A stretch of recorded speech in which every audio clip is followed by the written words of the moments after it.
Hello, hello, hello. Can you hear that if I do that? I can't. Is someone knocking? Huh. Well, I was going to see if I could knock here to wake the people up since it's episode 9. I get so mixed up. Is it? Are you sure? 8? Maybe. Number 9. 9. It's number 9. Episode 9 of the D-League Fantasy Football Podcast. Welcome back, guys. Really excited to just dive into this one. Only want to talk fantasy football this week. Not much to talk about across the NFL. No. Anything you'd like to touch on? There's a lot of bye weeks this weekend. My favorite team didn't play, so let's just move on to fantasy. Okay, anyways, moving on to fantasy football. No, we'll touch on it real quick. It was ugly. It was bad. It was kind of an ass kicking that I feel like, not that we needed, but like, we needed some humble pie. Let's just say that. Yeah. I think the fans and the team did. It made us realize that we're beatable and very beautiful in that matter. Lamar looked awesome. Running quarterbacks, I feel like, have always gave the Lions issues.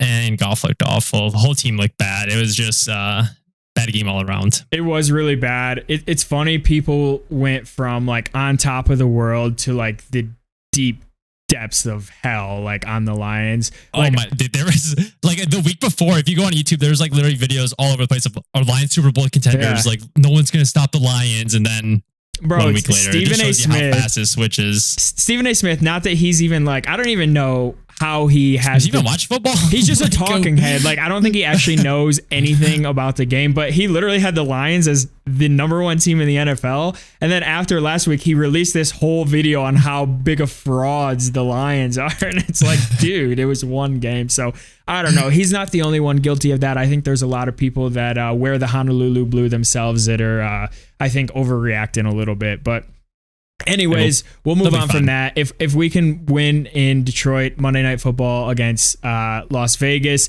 go 6-2 into the bye week, try to get a little bit healthy. I mean, we'll be fine. So, So, anyways, enough talk about the Lions. That was one we want to get out of our heads quickly. Let's jump right into fantasy football.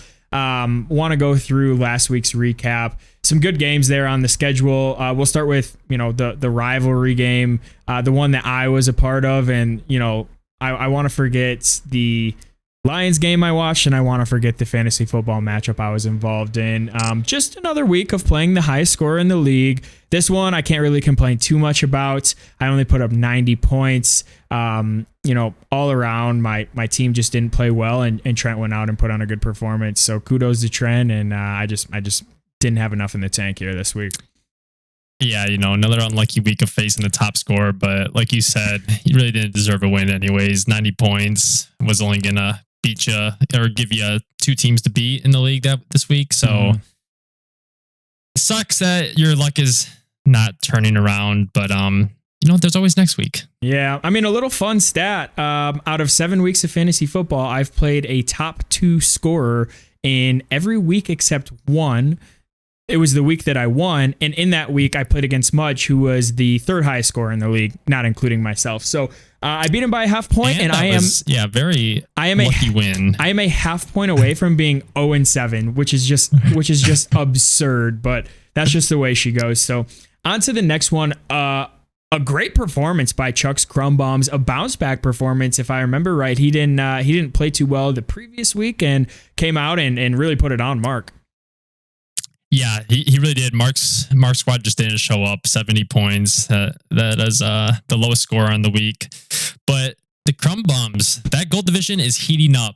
112 for the Crumb Bums. He's got a wagon over there, and really anything can happen. Only 2 games out of the bye.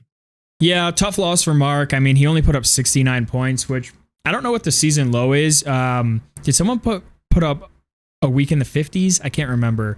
Maybe 1 week in the 50s. It's probably happened. But in the 60s, that's tough. Probably a top 3, maybe 5 worst performance of the year. So not a great showing from Mark, but he has the team to bounce back, and maybe he's just kind of letting us bottom feeders here in the Maroon division just feel like we're hanging around a little bit. So it's giving you hope. Right. Well, on to the next one. We have the Sink Mad Ants because they're either really hot or they're really cold. And we have the Denver Dust Balls. The Dust Balls got the better of the Mad Ants here, 94-78. Little bit of a low scoring affair. Any particular thoughts on this one? No, Mad Ants are going to clip this, but they got to be the most inconsistent team in the league. 1 week they could go off for 150 and they're looking like the best team in the league. The next week, 78. Hopefully they figure out their consistency heading into the second half of the year, but we'll take a deep dive in that team later on. Yeah, I'd like to compare the Mad Ants to my high school basketball career because when I would shoot the basketball, I would either swish it or I would airball it. And that's how it feels with the Mad Ants. Like it's either a swish or an airball for this team. And I can relate to that dating back to the old high school days under Bobby Hatton. So we'll see what the Mad Ants do. Maybe next week is a week that they're hot and they're on and they drop that 150. But this week, unfortunately, they couldn't get it done. So on to the next one. We'll let you take this one over. Any thoughts on this one? Yep. The Warriors, they came out strong, 111 to my 104. It is a great win by Josh and the Golden Tate Warriors. Can't really say much here. I didn't get to watch most of the games. I was flying back, but I fell asleep Monday night pretty early because of the jet lag, switching back to this time zone. And I woke up pretty surprised that CMC put me in a position to win, but I think I saw somewhere that Moody missed like a 40-yarder. Mm-hmm. He makes that. CMC gets a couple more yards, man. If I would have came back and won, that would have been awesome. But great win by Josh. Now he's looking just like Chuck. He's 2 games out of the bye for the gold division. That's a really tight playoff race. Yeah, honestly, that game was way closer than I thought it was going to be. CMC had a fumble. Jake Moody had a 40-yard field goal miss. I mean, that's that's 5 or maybe even 6 points. I can't remember what they get for. That's a 6-point swing. And then you didn't watch the game, but the last 2 drives for the 49ers, Brock Purdy like single-handedly threw the game away. He had 2 terrible interceptions down the stretch. I mean, one more CMC touchdown would have been a crazy Monday night comeback. But unfortunately, that's just the way that it goes, and it's becoming be too happy scoring 104. I'm not going to win many weeks. It's going to be a tight playoff race. What felt like was becoming a 1 seed locked up for you is turning into a real dogfight. So I could be in the ladder. I mean, really anything can happen. There's plenty of football left. For sure. So last but certainly not least, I'd like to say that I myself called this one. It was just this weird gut feeling that I had. I just felt like the Sliders were going to just like get one out of the fire here eventually. And what better time to do it than against our undefeated number 1 seed, Mr. Ashton Lang, Lang's football team. What a win by the Sliders. Yeah, Sliders, huge win. Got 1 on the board. And they're only 3 games out of the playoff line with 7 weeks left. I mean, really anything can happen. They're going to need some help from the Dust Balls and the Circus, but they're not out of it. Yeah. Crazy to think that Justin's just been like bottom of the barrel all year, and all of a sudden we're tied. Like me and Justin are tied. Like it really hurts inside. But a great win by him, a great showing. 111's a good performance, and Lang on a little bit of a down week in the 90s. So great win by Justin. I'm just going to say it. I told you so. And maybe our producer can find the clip from last week and insert this in here if he has the time, because I just felt that one coming in my gut. What a win by the Sliders. Yeah, great job by the Sliders. I guess moving on to a new segment. I don't know if you want to give the listeners a little preview of what we're thinking for this episode. Yeah, so typically this is a spot where we'd have a guest jump in. This week we didn't want to have a guest. We'll probably get back to that here next week, but instead we wanted to do a little bit of a mid-season deep dive, kind of highlight each team, where they're at in their respective playoff picture, and kind of see what has to happen for them here in the back half of the season for them to slide into the playoffs. So, anything else you want to add to that, or you want to just jump right into it? Let's jump right into it with the I think consensus best team in the league. Down week this week, we got Lynx football teams and at 6-1 atop that Maroon division. I think even with the loss this week, that they're still the top team. 91 points this past week, but they have Bijan, and I don't know if you paid attention to what happened with Bijan, but pretty wild. Like I guess he was sick. Yeah, I think they said he had like a headache or something. Yeah, but they didn't tell the media or anyone before the game started. So every fantasy manager just started Bijan and got a goose egg, but put too much thought into it. He's got a great team. Forget the fantasy managers. Like, how mad do you think people were that like bet on Bijan Robinson to have like yards or touchdowns or like they got screwed and like because he didn't have a touch, I think, until the fourth quarter, and people were speculating that like. And it probably didn't happen, but you know the conspiracy theorists that are out there.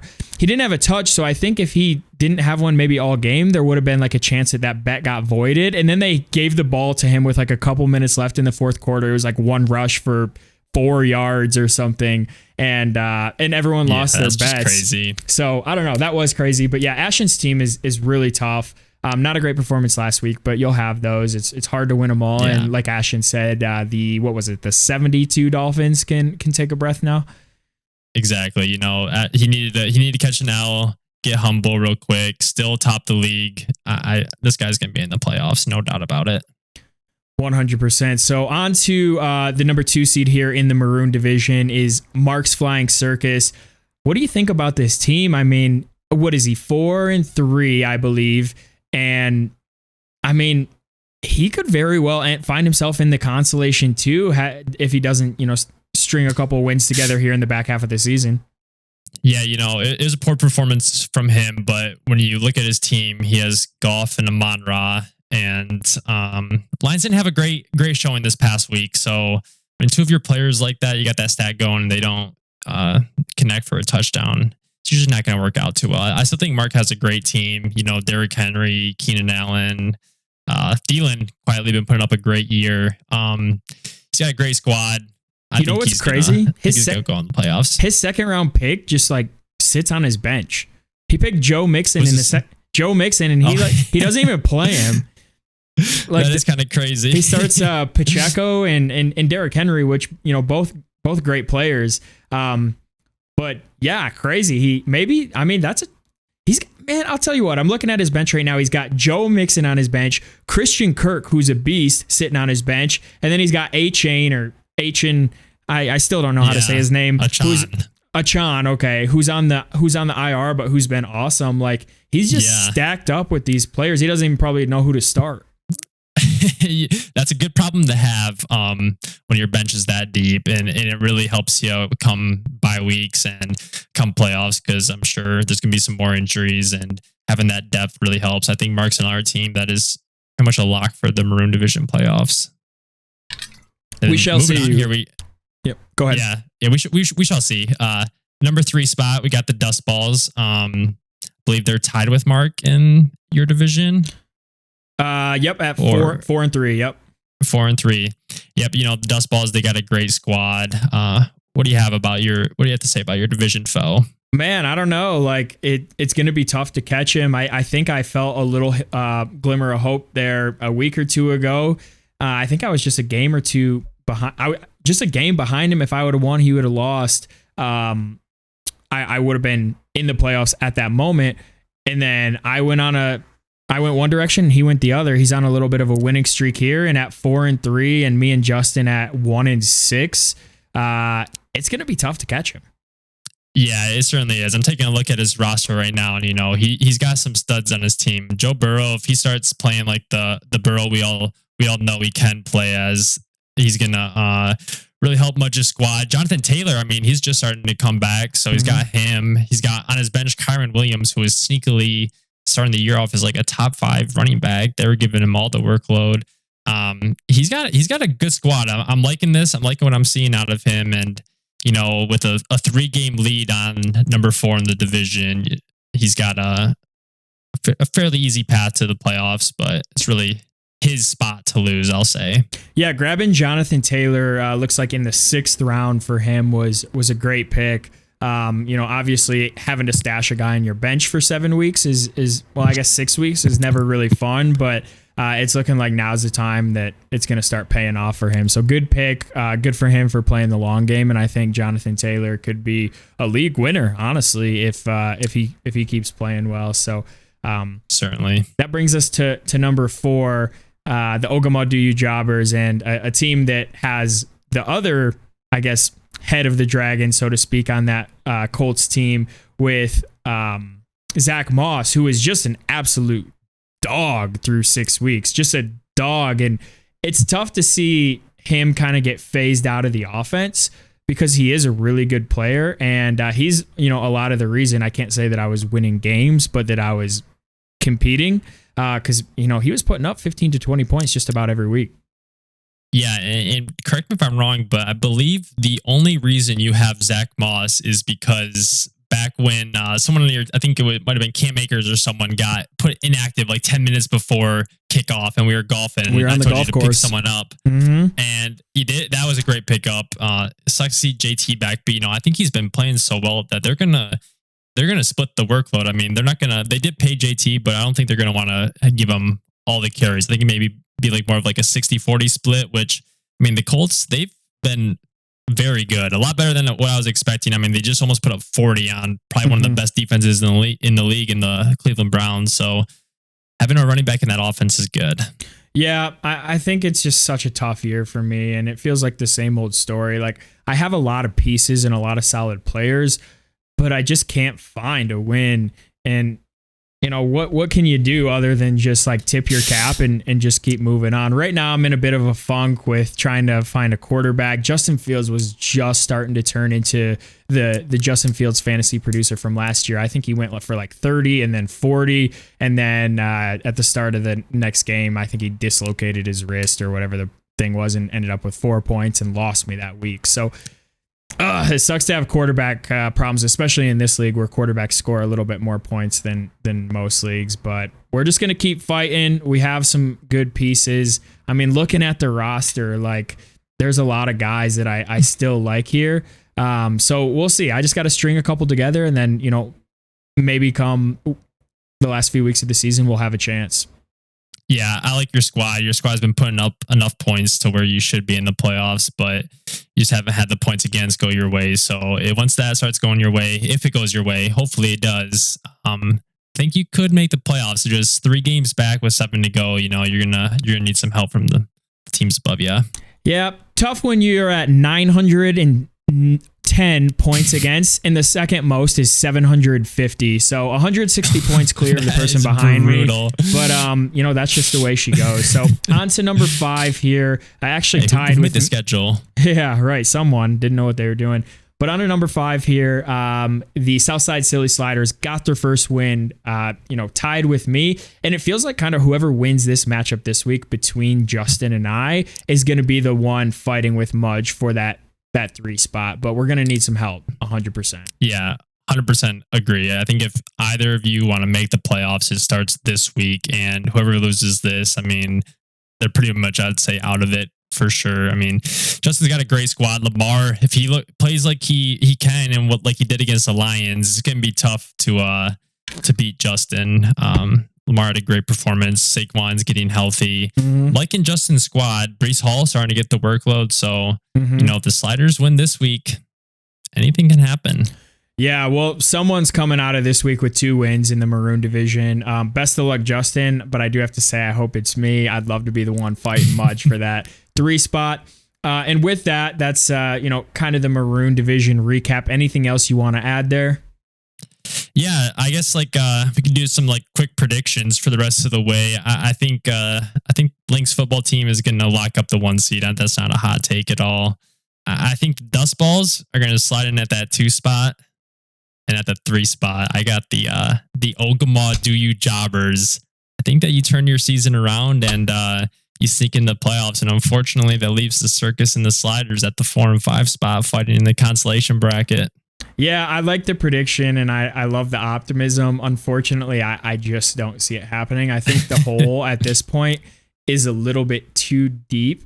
And my best chance is, either Mark or Mud just falling apart. Both of their teams just seem too solid to really do that. Maybe the tides will turn and the luck will start to favor me a little bit, and they'll, start building those points against like I have in the first half of the season. So I feel like that's really my only chance. But if I had to make a prediction, honestly, I'd probably keep 1 through 5 the way that they are.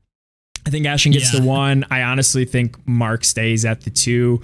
I think Mudge stays at the 3. 4 and 5 are a toss up. I think I could give you a better answer after next week. Yeah, I certainly agree with that. I can see where you're coming from, but hopefully for your sake that you're wrong, you can still get in the playoffs. But we shall see. Moving on to the gold division. Yeah, moving on to the weaker division, right? Because when we were talking points for when we were talking before the show, I said, "Man, what division do you think has more points for?" And Hunter goes, "Oh, the gold division, easy." So we did a little math and we added it up, and it looks like the maroon division tops the gold. Am I right? No, you are right. Okay. I was mistaken. I looked at the standings. I saw more wins on the gold division side, so I just assumed wins equals more points for. I feel like that's a safe bet to make most of the time. Unless I'm in the lead. In your case, it's unlucky. I was wrong on that. Maroon division does have more points, even with the sliders kind of holding you guys down in that department. But we got wins, and it is a very tight race. My team's sitting atop currently at 5-2. I mean, 3 weeks ago, sitting at 4-0, I thought I was a lock for the bye. My team was rolling. Everyone was healthy. Now, I mean, I'm only 2 games out of being in the consolation bracket. I still think my squad's good enough to make the playoffs. And as long as we stay healthy, I don't see why I wouldn't be in the playoffs. How terrifying is it looking at this ESPN standings list and seeing Clark Bar's football team 96% to make the playoffs? Like I would be pooping my pants looking at that, like feeling cursed. But no, I do think it's right, and I do think you will make the playoffs. Not only are you leading the division, I think you have the best team in the division. I think you have the best player in the league, and so that's definitely a plus. I think you stay at the 1 spot. I mean, it feels like Goff and Mad Ants and even the Crumb Bums and the Warriors, they're so inconsistent. Like they have good weeks, but we see what their floor looks like, and it makes me feel like your team is just kind of a step above everybody else. Maybe it'll stay that way. Maybe it won't. Like, what's the least amount of points you scored in a week? Like 90? I want to say it's around 90. Yeah. My team's been pretty consistent around above 100. Been consistent, top in the league in scoring, but yeah, had I think a couple weeks, I think 2 weeks under 100, if I'm not mistaken. But 5-2, I think I can make the playoffs. I'm just not sure as a 1 seed. It's definitely not looking good as it was 2 weeks ago. Yeah. It's getting tight. And that does bring us into the 2 spot here. Turn your head and golf. First off, who would have thought? I mean, we didn't really know what to expect. And we certainly didn't. After the draft came out and the teams were formed, I think ESPN, funny enough, put Trent at the 1 overall in the league. And then everyone was looking at his team like he literally has Jamar Chase and T. Higgins. Like this guy can't be the 1. But here he is at 4-3 and in second place in the division. Yeah, having Patrick Mahomes on your team definitely helps. You gotta take him early, but he's gonna put up a ton of points. Jamar Chase is looking like the Jamar Chase we know he can be. He's got some hits with Zay Flowers coming on as a rookie. That's Rashee a great Rice, looking pretty solid. And I mean, when David Montgomery's healthy, that dude is a fantasy beast for the Lions. He does have a good squad. I think he's here to stay at the top of the gold division.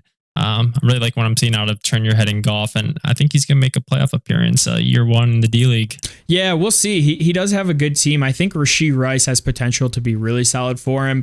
Najee Harris punched in his first touchdown of the year last week. Darren Waller punched in his first touchdown of the year last week. So it feels like his team is kind of starting to click, and he could be the one challenging you here at the end of the year for that 1 seed in the gold.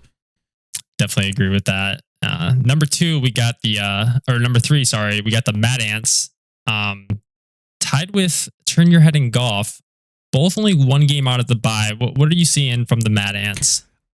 Man, like we talked about earlier, they could easily take the 1 seed in that division, or they could easily take the 5. Like let me pull up the team. Like the players it feels like he's so boomer bust, right? Like it feels so boomer bust. Yeah. And if he just keeps booming, like I think his team has so much potential that no one can stop him. And I'll tell you who honestly might be the player of the year in fantasy football. Maybe not yet, but if he keeps the pace up, it's Travis Etienne. That guy is an absolute dog. Yeah, that dude has been, I think, the last 2 or 3 weeks, he's had 2 touchdowns in every single game. And having your running back do that is going to be a huge help. Kenneth Walker has also been great. Mm-hmm.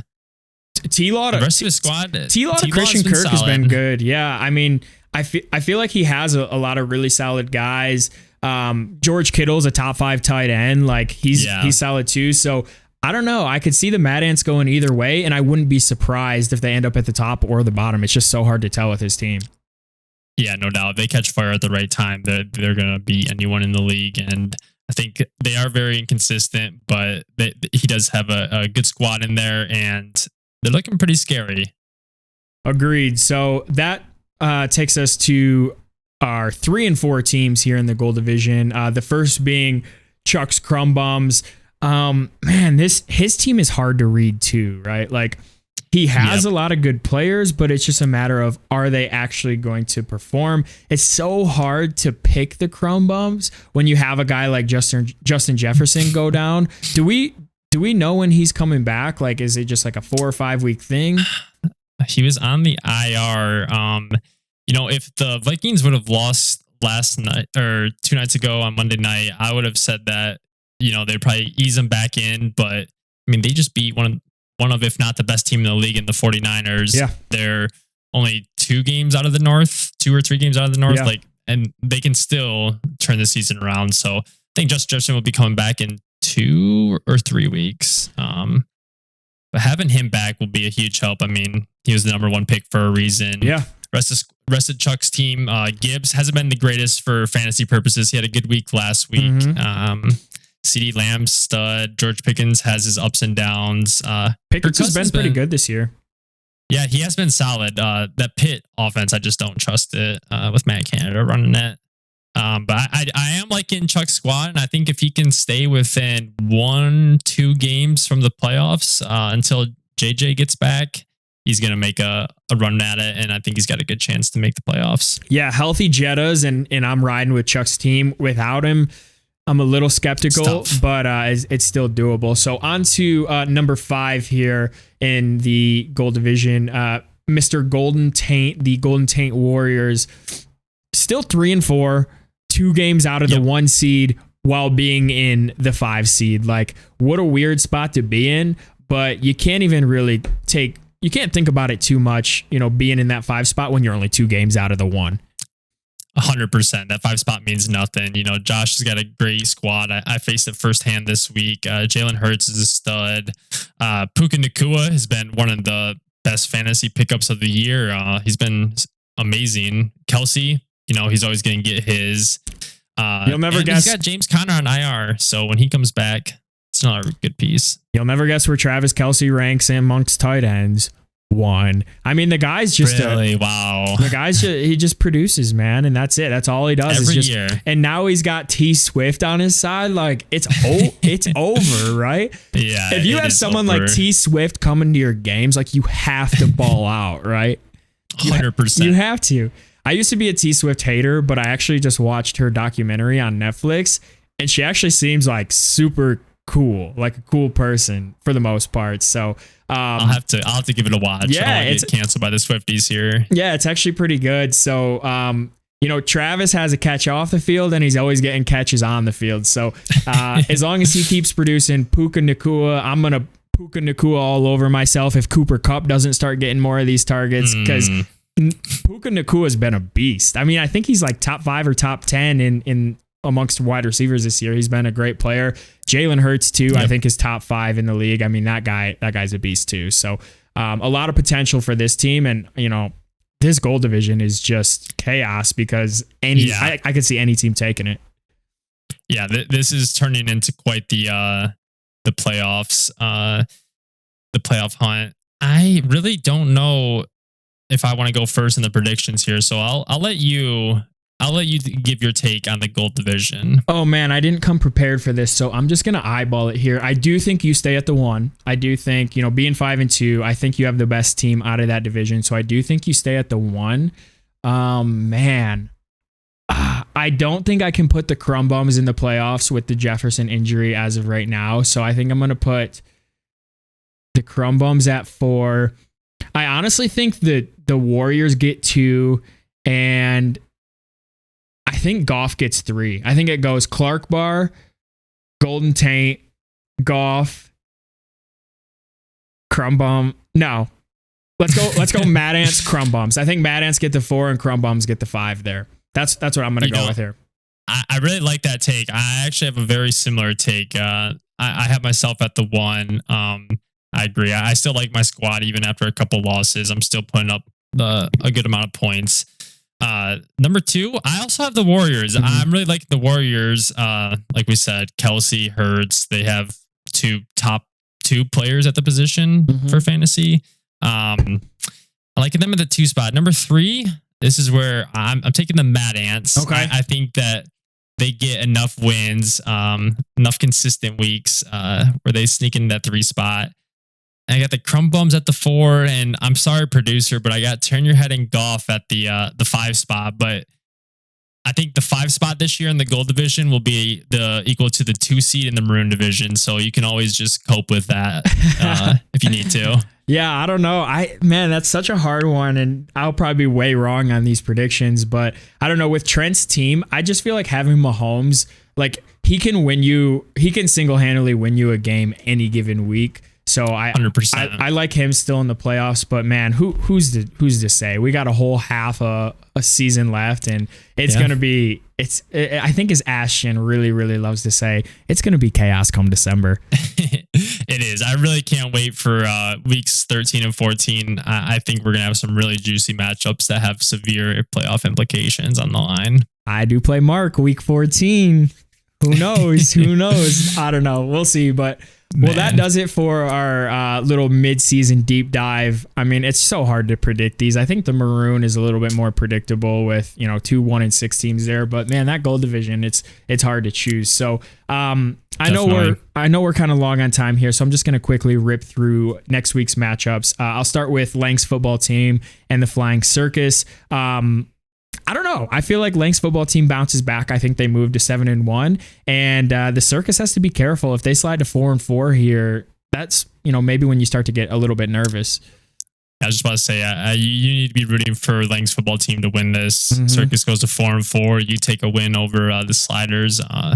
Only 2 games out. I think Lang's football team's going to win. Moving on to the gold division. We got the 2 versus 3 in the division. The Mad Ants versus Turn Your Head and Golf. And the winner of this could be sitting atop the gold division if I catch a loss. Yeah, this is a huge one. This honestly could be game of the week. I mean, these are the 2 guys that I just predicted to be 3-4 in that gold division come playoff time, and that's the difference between consolation and a playoff spot. And this might be the week that they look back and think, man, if I would have won that one, like I'd be in. So not only does the record play a big factor here, but the tiebreaker could be huge too. So a huge 100%. Matchup coming up, and I'm gonna deem it as our game of the week here. Yep, I like that. Then moving on, we got myself, Clark Bros football team taking on the Dust Balls, actual rivals. First time playing my rival. I mean, we're both looking pretty good. I expect this one to be a shootout, and 5-2, lose this, we get a couple wins elsewhere in the division, and I'm going to be right on the brink of the consolation ladder. Yeah, nobody wants to lose this game. Like, if you lose this one, you see people start to creep. If Mudge loses this one, I mean, me or Justin's going to 2 wins after this week. So, I mean, if Mudge loses this one, being only 2 games up, he probably starts to get just a little bit nervous. Best case scenario for me, I mean, you win, Lang wins, and all of a sudden, me or Justin we're only 2 games back. So yeah, no one wants to lose. No one wants to lose this game because if they do, they start to take a peek behind them to see who's on their heels. On to our 4th matchup of the week. We have the Golden Taint Warriors versus Chuck's Crumb Bombs. This is another one, like 2 teams at 3-4. Like, man, this is such a big game for both teams. I just noticed we have 4 versus 5 playing each other in both divisions this week. You know, this is a game that both teams are looking to win, and will really, I think, give them some positive momentum moving into the second half of the season. Liking the Warriors here, though. Yeah, it should be a good one. I would have to say I'm going to take the Warriors here too, just without Chuck having, his best guy. So we'll see. Chuck put up a solid 112 without Jettas last week and got the job done. Maybe he does it again this week and evens up the wins and losses there. So on to the final game of the week. Some would call it the toilet bowl. Call it what you want. 2 1-6 teams just scratching and clawing to even have a chance to make the postseason. The Ogama Do You Jobbers and the Southside Silly Sliders. I don't think either of us want to be in the position, but it does make for kind of a fun matchup here. Both of us at 1-6, looking to make a late season push. Yeah, this is a loser leaves town situation. If you lose this matchup, you gotta think your season's over. There's really 1-7 versus 2-6, 2 games out of the playoffs. Big difference there. I'm looking forward to this matchup. I think this low key could be a game of the week, unironically. I don't know if I'll go. Is there an anti game of the week? What would that be called? Because that's what I would put this one on. So we'll see. I'm hoping to catch the Sliders riding a high, kind of like the Ravens caught the Lions last week. Maybe the Sliders, aren't prepared and they get punched in the mouth, and Do You Job never turns back. But regardless, it should be a fun one. I always love playing Justin, and I'm hoping I can get a little friendly banter out of him out of this week. I always enjoy playing Justin, so should be a good one. But anything else about these matchups before we wrap it up? No, a lot of great matchups. We got a lot of teams that are atop the division playing each other, and then we got a lot of teams that are fighting to be in that playoff seeding come week 14, 15. I think this week is going to have a lot of playoff implications that we're going to look back on and maybe point to. Looking forward to it. 100%. Well, I know we're getting a little high on time here, so we'll end it here. Still talking to you. Yep. Thank you all for watching. Can't wait to see what happens this week. And as always, go Lions. Peace. All right, go Lions.